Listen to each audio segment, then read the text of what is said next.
selamat datang kembali di channel Borneo Trader. Di video kali ini saya akan menganalisa saham-saham yang dari sektor healthcare dan rumah sakit ya. Yang pertama SAME, kedua MIKA, ketiga BMAS, keempat KLBF, kelima DNGS, keenam IRA, ketujuh KF, kedelapan INAP, dan terakhir PRDA. Langsung saja ke saham pertama, ada SAME yang di hari Kamis kemarin ditutup terkoreksi 2,77% ke harga 420. Kalau dilihat transaksi asing seminggu kemarin itu bisa dibilang net sell. Kalau dilihat dari broker summary-nya ada sedikit akumulasi. Langsung saja ke teknikalnya. Secara teknikal, SAME apakah masih bagus? Harusnya masih bagus, dan sepertinya minggu kemarin itu dia membuat swing low-nya. Nah, di sini ya. Jadi neckline-nya ini 400 dipertahankan. Beberapa kali coba turun tapi di reject. Sepertinya ada yang jagain ya SAME di 400, dan mungkin market maker-nya ngumpulin barang yang dibuangin di 400. Bisa jadi seperti itu. Dan apakah masih potensi naik? Sepertinya masih potensi naik. Karena ini terlihat ya. Coba dihapus dulu. Dan ini terlihat ada pola ascending triangle. Dan pas dia retest yang dulunya resisten sekarang jadi support ya. Jadi dengan kondisi seperti ini ya semoga aja langsung rebound ya hari Senin. Bahaya juga kalau dia masuk lagi. Yang penting ya SAME nggak turun dari 400 ini. Ini harus nyaman. Kalau dia ternyata besok koreksi, besoknya koreksi jebol ya gagal. Berarti kembali downtrend, dan ini kan ada indikasi downtrend channel kalau sampai jebol 400. Tapi kalau nggak jebol 400 bisa jadi ini muatan flag dan target kenaikannya bisa ke sini. Kuncinya memang 400 nih, jangan sampai jebol. Jadi seperti itu. Untuk SAME juga menarik diperhatikan karena kalau saya lihat volume juga mulai meningkat dan ya ada peluang untuk uptrend ya, karena dia sudah mematahkan trend downtrend bahkan semenjak Juli 2021 dia patahkan, dan harusnya lanjut uptrend nih. Kalau ditarik trend dari atas ini bisa seperti ini juga ya, patah trendnya nih. Ya siap-siap aja arahnya ke atas. Yang penting punya trading plan. Kalau di luar skenario, misalnya ternyata dia gagal bertahan di 400, exit dulu daripada rugi waktu. Beli di harga sekarang paling exitnya 6%. Udah, ikhlaskan aja. Bisa seperti ini risk rewardnya. Apakah perlu menunggu sampai 380? Kalau saya enggak. Pokoknya kalau dia jebol 400 saya exit. Daripada toleransi sampai 10%, mending saya cut loss 6%, 5% ya.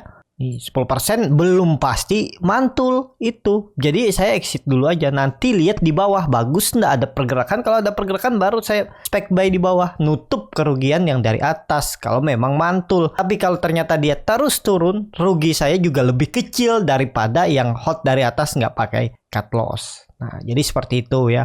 Untuk SAME bisa seperti ini. Risk rewardnya harusnya bisa 1:1,5. Apalagi sampai 500 kemungkinan besar kalau SAME minggu ini bisa break ke jam 4.40 ini ya, resisten selanjutnya, resisten terdekatnya, target arah bisa 500 1-2 minggu ke depan. Tapi ini disclaimer on ya.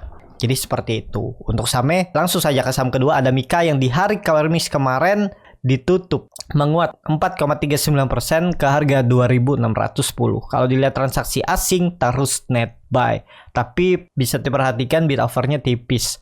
Kalau dilihat dari broker summary-nya memang ada akumulasi. Langsung saja ke teknikalnya. Secara teknikal, tapi yang Bapak Ibu perlu ingat ya, SAME ini saham repo, saham gadai. Kemungkinan besar juga pergerakannya masih di-maintain sama market maker-nya. Memang terus naik ya, tapi bid offernya tipis. Kalau modal-modal kecil ya bisa. Dan apakah menarik? Ya harusnya dia sudah mengakhiri. Kalau secara teknikal ya, dia mengakhiri masa konsolidasinya dan lanjut uptrend. Sekarang bisa ditarik support selanjutnya itu, atau support minornya itu terdekatnya ada di 2.550. Dan juga MIKA sudah breakout dari EMA 200 ya. Apakah menarik? Ya harusnya menarik. Kalau secara teknikal, kalau memang real market ya, bukan saham repo. Kalau saham repo ya tergantung masing-masing gimana strateginya ya, karena bahaya juga kalau dibawa turun terus kan. Jadi seperti itu untuk MIKA ya. Yang penting disiplin dengan trading plan ya. Kalau di luar skenario harus cut loss kalau nggak mau dibawa turun lebih dalam. Itu aja strateginya.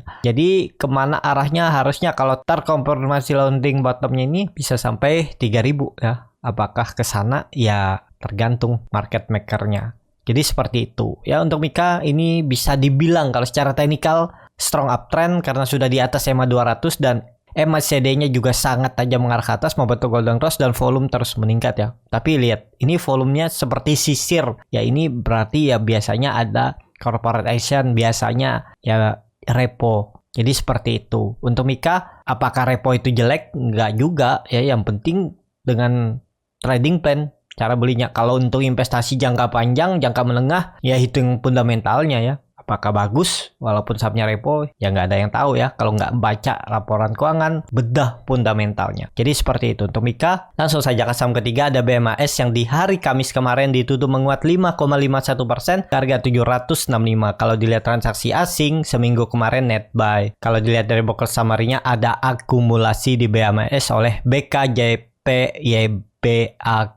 Langsung saja ke teknikalnya. Secara teknikal, BMAS ini baru IPO tahun lalu ya.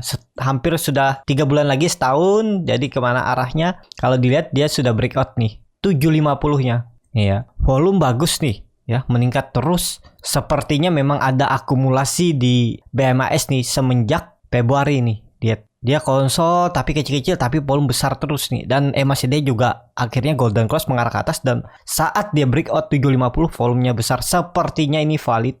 Tapi ya harus punya trading plan. Misalnya dia false breakout, ya exit dulu daripada dibawa konsolidasi. Mending belinya di bawah sekalian nanti. Kalau dia turun, bisa di area ini. Nah ini ya areanya. Kalau trennya ditarik dari November 2021, sedikit lagi dia breakout. Ada peluang untuk uptrend untuk BMAS. Jadi ya mulai menarik lah BMAS nih. Apalagi besok bisa break tuh. Sepertinya ada peluang BMAS ya, tapi ini disclaimer on seminggu ke depan itu ke 800. Coba dihitung risk rewardnya ya. Tapi ya ini menurut pandangan saya. Jadi mungkin analisa saya juga bisa salah. Cut loss-nya ya hampir sama lah. Pokoknya dia jebol 750, exit aja di 740. Nggak perlu nunggu sampai bawah. Nah jadi seperti ini risk rewardnya 1:1 ya. Kalau ke 800, 4% sangat potensi besar. Sepertinya ke 800 untuk BMAS. Jadi bisa diperhatikan seminggu ke depan. Seperti itu untuk BMAS. Langsung saja ke saham keempat ada KLBF yang di hari Kamis kemarin ditutup terkoreksi 0,62% ke harga 1.585.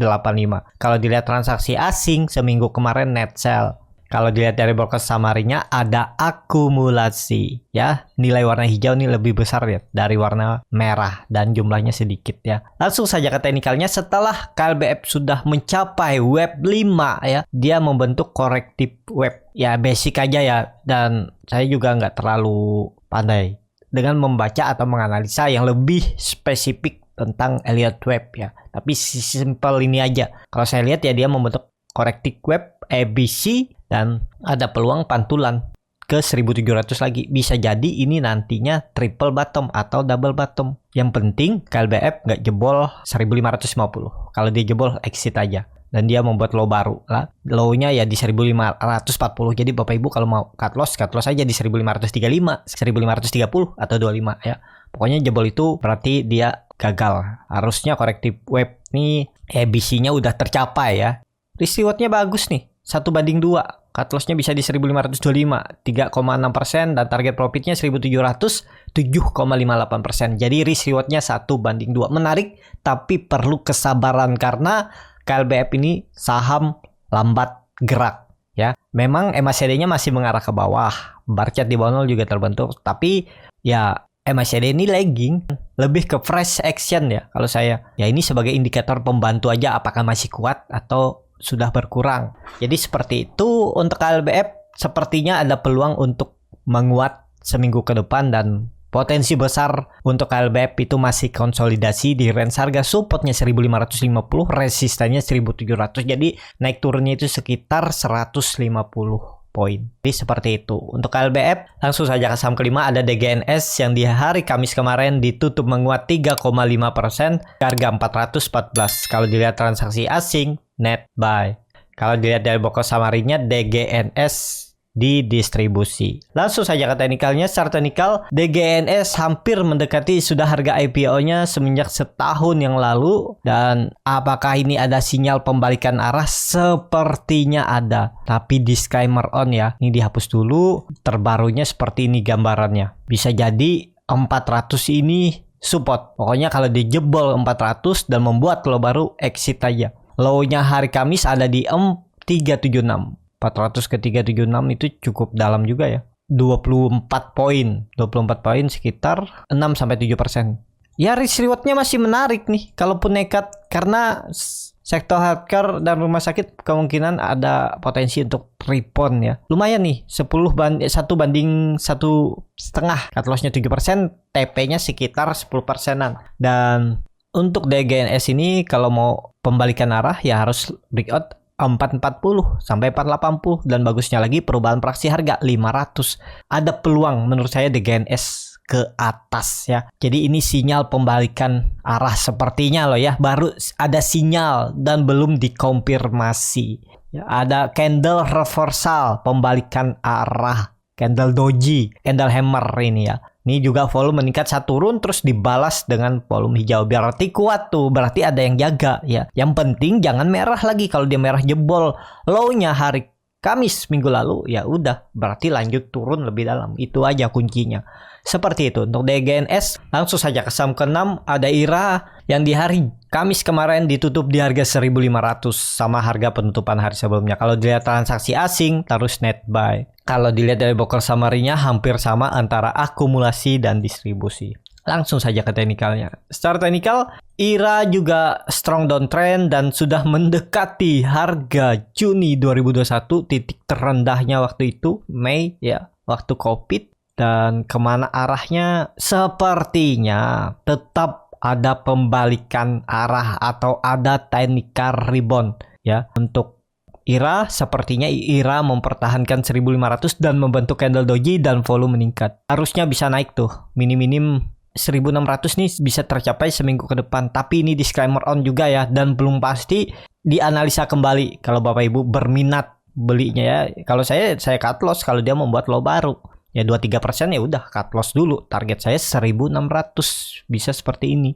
Nih cut lossnya tipis saja nih, 4% udah target profit 5,5%. Jadi risk rewardnya 1:2 ya. Jadi seperti itu untuk IRA, arahnya sepertinya ada technical rebound. Langsung saja ke saham ke-7 ada KF yang di hari Kamis kemarin ditutup menguat 1,03% ke harga 1.470. Kalau dilihat transaksi asing seminggu kemarin bisa dibilang net buy. Kalau dilihat dari broker summary-nya ada sedikit akumulasi ya, tapi bid offer-nya tipis ya. Langsung saja ke teknikalnya. Secara teknikal ya waktu itu perkiraan saya dia bisa konsolidasi ya, karena supportnya 2000 ternyata jebol juga, 1800 jebol juga, 1700 jebol, dan ini sungguh sangat dalam ya. Dan gap juga sudah ditutup di 1700 dan ada neckline di 1400, dan kemungkinan ya ini sepertinya sudah penurunan terbatas. Tapi apakah reversalnya langsung naik signifikan? Nggak juga. Bisa jadi konsolidasi 3-4 bulan, 5 bulan. Ya, kalau sudah terlihat 1-2 minggu itu support dan resistennya, tinggal strateginya beli support, jual resisten, tektokin aja, udah. Nggak usah peduli ya.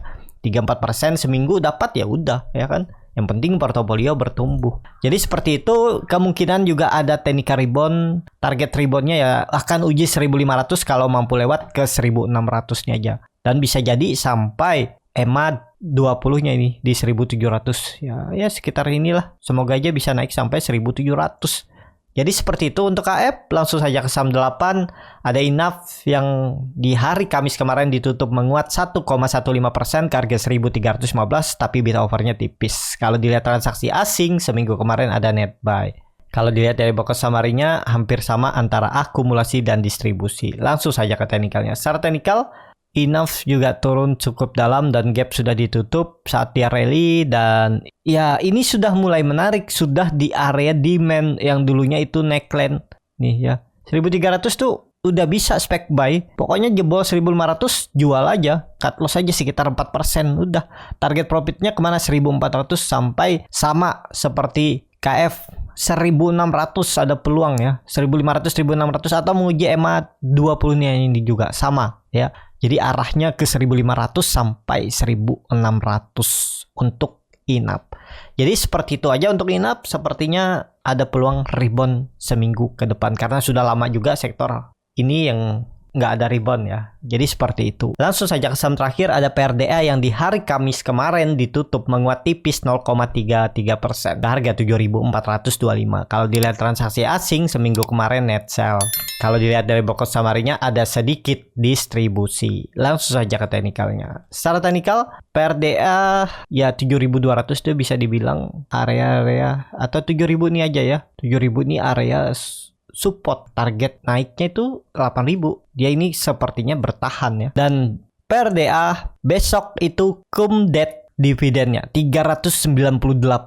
Jadi ya hampir 5,5% ya dividennya, cukup besar nih. Kalau tertarik dengan dividen PRDA bisa beli besok, tapi ya kemungkinan besar ada gap dividen trap ya. 5% ya mungkin bisa ke 7.000 lagi dia ya. Tapi menarik nih, dia kemungkinan masih konsolidasi ya, mampatkan aja lah kalau minat ya. Tapi ya gambling juga, kalau dia nggak naik nutup gapnya itu dalam waktu dekat, ya harus siap atau cut loss. Itu aja. Kalau dilihat histori saham big bank atau komoditas kan nutup gapnya tuh, gap dividen. Tapi apakah ditutup untuk PRDA nggak ada yang tahu kan. Ya itu namanya gambling. Harus siap dengan resikonya kalau memang nggak ditutup dalam waktu dekat. Jadi seperti itu untuk PRDA, kemungkinan ditarik naik dulu ke 7.600 karena bagi dividen. Habis itu besokannya kan ex-date tuh 19 April ya, bisa ada dividen trap ke arah 7.000. Cukup sampai di sini video kali ini. Terima kasih untuk Bapak Ibu dan teman-teman yang sudah menonton video ini sampai selesai. Apabila channel Borneo Trader ini bermanfaat dan bisa menjadi bahan pertimbangan Bapak Ibu dalam membeli, menyimpan dan menjual sahamnya, bisa klik tombol subscribe dan nyalakan lonceng notifikasi. Ada kritik, saran ataupun pertanyaan bisa langsung tinggalkan di kolom komentar. Bagi Bapak Ibu dan teman-teman yang baru belajar trading, masih bingung memilih saham, bingung membuat trading plan, bisa join trading bersama Borneo Trader. Nanti dipilihkan saham-sahamnya dan dibuatkan trading plan-nya beserta chartnya dan juga free konsultasi portofolio. Kalau tertarik, DM Instagram Borneo Trader, R-nya 2 di belakang. Sampai ketemu, tetap semangat dan semoga bisa terus cuan.